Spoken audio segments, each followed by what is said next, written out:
Assalamualaikum warahmatullahi wabarakatuh. Saya Hairul Nurjana, NIM 856641347, mahasiswa Universitas Terbuka UPBJJ Jambi, Prodik Pendidikan Guru Sekolah Dasar. Di sini saya akan melakukan tugas praktikum IPA di SD, yaitu mengenai ekosistem darat. Apa itu ekosistem? Ekosistem adalah suatu sistem yang terbentuk karena adanya hubungan timbal balik antara makhluk hidup dengan lingkungan hidup, dan di antaranya keduanya tidak bisa terpisahkan.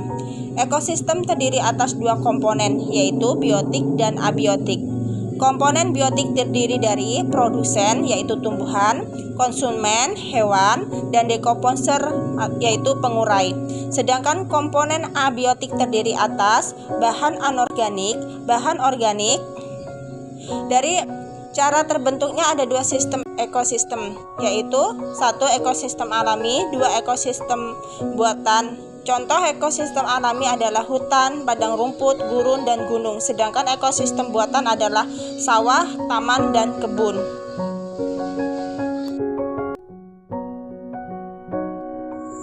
Baiklah, di sini saya akan melaksanakan praktikum, yaitu ekosistem darat, tentang ekosistem darat alami dan ekosistem darat buatan. Alat dan bahan yang akan kita sediakan adalah lembar pengamatan, alat tulis, aplikasi barometer, dan lingkungan sekitar. Yang pertama, kita akan menunjuk ekosistem alami, yaitu hutan. Komponen abiotik beserta kondisinya yang ada di hutan antara lain, kondisi cuacanya sangat cukup, suhunya mencapai 35 derajat Celcius. Jenis tanahnya sedikit kering, dan di sini adalah tanah liat atau tanah merah. Anginnya semilir serta keadaan airnya sangat cukup.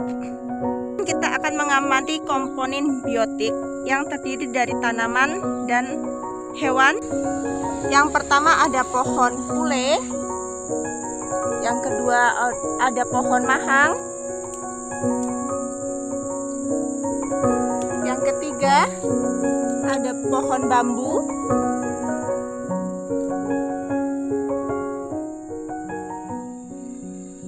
dan yang keempat ada tanaman atau rumput pakis-pakisan. Yang kelima terakhir ada pohon jengkol.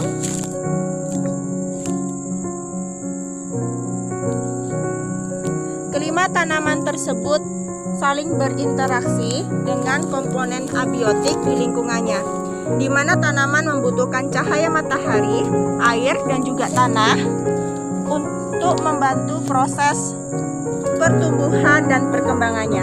Selain itu, dalam beberapa tanaman juga membutuhkan hewan untuk proses penyerbukan. Selanjutnya kita akan mengamati beberapa hewan yang pertama ada kupu-kupu.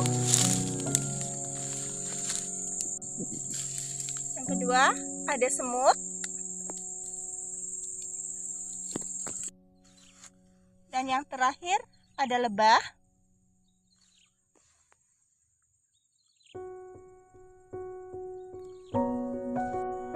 Hewan-hewan tersebut juga berinteraksi dengan komponen biotik dan abiotik di lingkungannya. Mereka membutuhkan air, oksigen, dan makanan untuk terus bertahan hidup dan berkembang biak. Dalam hal ini, tumbuhan sebagai produsen dan hewan sebagai konsumen. Selain itu, terdapat juga dekomposer atau pengurai. Mereka adalah makhluk hidup atau organisme yang memperoleh energi dengan cara mengurai sisa-sisa makanan dari makhluk hidup lain yang sudah mati. Nah, di dalam ekosistem hutan ini, pengurai yang ditemui yaitu jamur, bakteri, dan cacing. Selanjutnya kita menuju ekosistem darat buatan, yaitu tanaman kelapa sawit. Komponen abiotik yang akan kita amati meliputi cahaya matahari. Terlihat cahayanya sangat terik suhunya mencapai 35 derajat Celcius, anginnya cukup semilir, dan kondisi airnya sangat cukup banyak. Selanjutnya ada pohon nangka, ada tanaman pisang, ada tanaman pohon jambu. Semua tanaman tersebut saling berinteraksi dengan komponen abiotik di mana mereka membutuhkan cahaya matahari, air, dan tanah untuk membantu proses pertumbuhan dan perkembangannya. Selain tumbuhan, komponen biotik lainnya adalah jenis-jenis hewan. Yang pertama ada belalang, kukung, ada hewan laba-laba.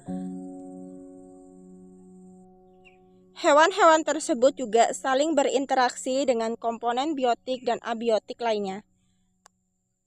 Mereka membutuhkan air, oksigen, dan makanan untuk bertahan hidup. Adapun dekomposer atau pengurai yang ditemukan di ekosistem tanaman sawit adalah jamur, bakteri, dan cacing. Kesimpulan dari hasil pengamatan dari lingkungan sekitar, yaitu hutan dan tanaman kelapa sawit, menunjukkan bahwa di alam ini terdapat hubungan timbal balik antara unsur dan komponen biotik dan abiotik yang membentuk sistem ekologi atau yang disebut ekosistem. Interaksi tersebut mengandung keseimbangan alam yang menguntungkan bagi makhluk hidup termasuk manusia.